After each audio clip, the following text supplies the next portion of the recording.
தடாகம் பகுதியில் காட்டு யானைகள், காட்டுப்பன்றி ஆகியவை தொடர்ந்து வந்ததால் மக்கள் அச்சம்.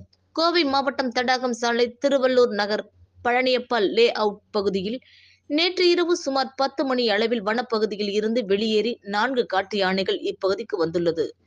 இதனை பார்த்த அப்பகுதி மக்கள் வனத்துறையினருக்கு தகவல் அளித்ததைத் தொடர்ந்து அங்கு வந்த வனத்துறையினர் யானைகளை வனப்பகுதிக்குள் விரட்டினர்.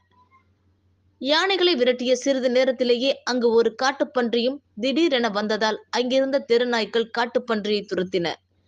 சிறிது நேரத்தில் அந்த காட்டுப்பன்றி வனப்பகுதிக்குள் சென்றது.